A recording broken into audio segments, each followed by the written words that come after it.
The height of a cone is 15 cm. If its volume is 1570 cm cube, find the radius of the base. അപ്പോൾ നമുക്ക് ഈ കോണിന്റെ height തന്നിട്ടുണ്ട് 15 centimetre, volume തന്നിട്ടുണ്ട്. നമ്മൾ ബേസിന്റെ radius ആണ് നമ്മൾ കണ്ടുപിടിക്കേണ്ടത്. അപ്പോൾ നമുക്ക് തന്നിട്ടുള്ളതൊക്കെ ഇങ്ങോട്ടൊന്ന് എടുത്തെഴുതാം. Height is equal to 15 centimetre. പിന്നെ നമുക്ക് വോളിയം ആണ് തന്നിട്ടുള്ളത്. Volume is equal to 1570 centimetre cube. ഇതിൽ നിന്ന് നമുക്ക് റേഡിയസ് കണ്ടുപിടിക്കണം. വളരെ സിമ്പിൾ ആണ് അല്ലേ? ഇതുപോലത്തെ ക്വസ്റ്റ്യൻസ് ഒക്കെ നമ്മൾ കഴിഞ്ഞ ദിവസങ്ങളിൽ ചെയ്തതാണ്. അപ്പൊ നമ്മൾ എന്ത് ചെയ്യണം? ഇവിടെ വോളിയത്തിന്റെ ഇക്വേഷൻ നമ്മൾ ഇവിടെ ഇട്ട് കൊടുക്കണം. എന്താണ് വോളിയത്തിന്റെ ഇക്വേഷൻ? കോണിന്റെ വോളിയം കണ്ടുപിടിക്കുന്ന ഇക്വേഷൻ 1/3 πr² h ആണ്. ഇതെന്ന് പറയുന്നത് എന്തിന് ഈക്വലാണ്? 1570ക്ക് ഈക്വലാണ്. ഇനി ഇവിടെ നമുക്ക് എച്ചിന്റെ വാല്യൂ അറിയാം. അത് നമ്മൾ ഇതിലേക്ക് സബ്സ്റ്റിറ്റ്യൂട്ട് ചെയ്യുന്നു. അപ്പൊ 1/3 പൈയുടെ പ്ലേസിൽ നമ്മൾ ഇവിടെ 3.14 കൊടുക്കാൻ പറഞ്ഞിട്ടുണ്ട്. അപ്പൊ 3.14 ഇൻറ്റു 6 നമുക്കറിയില്ല. H is 15 is equal to 1570. ഇവിടെ നമുക്ക് 3യും 15ഉം കൂടെ കട്ട് ചെയ്യാം. അപ്പൊ 5 3s are 15. ഇനി നമ്മൾ r² ഇവിടെ വെച്ചിട്ട് ബാക്കിയുള്ളതിനെല്ലാം ഈക്വൽസിന്റെ ഇപ്പുറത്തേക്ക് കൊണ്ടുപോകുന്നു. അപ്പൊ r² ഈസ് ഈക്വൽ ടു 1570. ഇവിടെ ഇതെല്ലാം ന്യൂമറേറ്ററിലാണ്. അപ്പൊ ഡിവൈഡഡ് ബൈ 3.14 ഇൻറ്റു 5. ഇനി നമുക്ക് 5ഉം ഇതും കൂടെ കട്ട് ചെയ്യാം. അപ്പൊ എന്ത് വരും? ഇവിടെ 5 3s are 15, 120, 314 എന്ന് നമുക്ക് കിട്ടി. ഇനി ഇതാ ഇവിടെ നമ്മുടെ ഡിനോമിനേറ്ററിൽ ഡെസിമൽ പോയിന്റ് ഉണ്ട്. അപ്പൊ ഡെസിമൽ പോയിന്റ് വെച്ചിട്ട് നമുക്ക് ഡിവിഷൻ ചെയ്യാനായിട്ട് സാധിക്കില്ല. അതുകൊണ്ട് നമ്മൾ ഈ ഡെസിമൽ പോയിന്റ് കളയാൻ വേണ്ടി നമ്മൾ ഇതിനെ എത്ര കൊണ്ട് മൾട്ടിപ്ലൈ ചെയ്യണം? ഇതിനെ താഴെ 2 ഡെസിമൽ പോയിന്റ് കഴിഞ്ഞ് 2 ഡിജിറ്റ് ആണുള്ളത്. അപ്പൊ നമ്മൾ ഇതിനെ 100 കൊണ്ട് മൾട്ടിപ്ലൈ ചെയ്യുന്നു. ഇസ് ഈക്വൽ ടു, ഇപ്പൊ ന്യൂമറേറ്റർ 31400 എന്നാവും.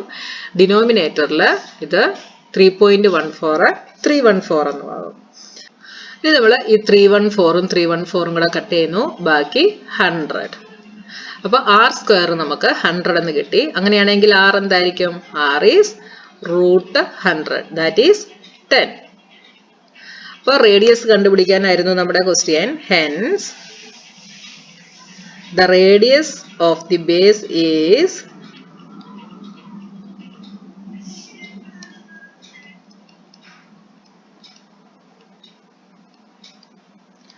10 സെന്റിമീറ്റർ. ബേസിന്റെ റേഡിയസ് എന്ന് പറയുന്നത് 10 സെന്റിമീറ്റർ ആണ്. വളരെ ഈസി ആയിട്ടുള്ള ഒരു ക്വസ്റ്റ്യൻ ആയിരുന്നു. ഇനി നമ്മുടെ 4th ക്വസ്റ്റ്യൻ എന്താണെന്ന് നോക്കാം. If the volume of a right circular cone of height 9 cm is 84 pi centimeter cube, find the diameter of its base. അപ്പോൾ നമുക്കിവിടെ എന്തൊക്കെ തന്നിട്ടുണ്ട്? Volume of a right circular cone of height 9 cm is 48 pi centimeter cube. 48 pi centimeter cube volume ഉള്ള ഒരു right circular കോണിന്റെ height 9 cm ആണ്. അപ്പൊ എന്തൊക്കെയാണ്? ഹൈറ്റ് തന്നിട്ടുണ്ട് 9 cm, വോളിയം തന്നിട്ടുണ്ട് 48 pi centimeter cube. എന്തൊക്കെ കണ്ടുപിടിക്കണം? ഇതിന്റെ ഡയമീറ്റർ കണ്ടുപിടിക്കണം. ഡയമീറ്റർ കണ്ടുപിടിക്കണമെങ്കിൽ നമ്മൾ റേഡിയസ് കണ്ടുപിടിച്ചാൽ മതി. റേഡിയസിന്റെ ഡബിൾ ആണ് ഡയമീറ്റർ. അപ്പൊ നമുക്കിവിടെ നമ്മൾ നേരത്തെ ചെയ്തതുപോലെ തന്നെ നമ്മൾ ഈ വോളിയത്തിന്റെ ഇവിടെ നമ്മുടെ ഇക്വേഷൻ എഴുതുന്നു. 1/3 πr² h is equal to 48 pi. ഇനി നമ്മൾ എച്ചിന്റെ വാല്യൂ ഇവിടേക്ക് സബ്സ്റ്റിറ്റ്യൂട്ട് ചെയ്യുന്നു. നമുക്ക് പൈയുടെ വാല്യൂ നമുക്ക് ഇവിടെ സബ്സ്റ്റിറ്റ്യൂട്ട് ചെയ്യണ്ട. എന്താണെന്ന് ചോദിച്ചാൽ ഇവിടെ 48ന്റെയും കൂടെ പൈ ഉണ്ട് അല്ലേ? അതുകൊണ്ട് നമ്മൾ 1/3 pi r നമുക്കറിയില്ല. h is 9 is equal to 48 pi. ഇവിടെ 3യും 9ഉം കൂടെ കട്ട് ചെയ്താൽ ഇവിടെ 3 ആവും. ഇനി r² ഇവിടെ ഇട്ടിട്ട് ബാക്കി എല്ലാത്തിനെയും നമ്മൾ അപ്പുറത്തേക്ക് കൊണ്ടുപോകുന്നു. അപ്പൊ r² is equal to 48 pi. ഇവിടെ ഇതെല്ലാം r² കൂടെ മൾട്ടിപ്ലിക്കേഷൻ ആണ്. ഇനി ഇവിടെ പൈ മാത്രം, പൈയും 3യും ഉണ്ട് അല്ലേ? അപ്പൊ 3 pi r² മൾട്ടിപ്ലിക്കേഷൻ ആണ്. അത് ഈക്വൽസിന്റെ ഇപ്പുറത്ത് വരുമ്പോൾ അത് ഡിവിഷൻ ആവും. ഇവിടെ പൈയും പൈയും ക്യാൻസൽ ആയി. 48 ഡിവൈഡഡ് ബൈ 3 എന്ന് വരും. 3യും 48ഉം കൂടെ കട്ട് ചെയ്താൽ 16 എന്ന് കിട്ടി. r² നമുക്ക് 16 എന്ന് കിട്ടി. So r is equal to root 16, that is 4. അപ്പോൾ r നമുക്ക് 4 സെന്റിമീറ്റർ എന്ന് കിട്ടി. അങ്ങനെയാണെങ്കിൽ ഡയമീറ്റർ എന്തായിരിക്കും? So diameter is equal to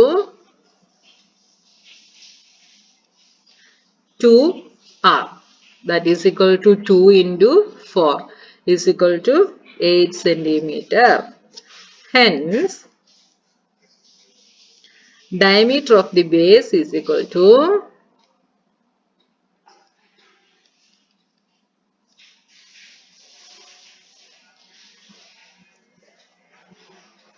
8 centimeter. അപ്പോൾ നമ്മുടെ ഫോർത്ത് ക്വസ്റ്റ്യൻ കഴിഞ്ഞു. ഇനി അടുത്ത ക്വസ്റ്റ്യനുമായി നമുക്ക് നെക്സ്റ്റ് വീഡിയോയിൽ കാണാം.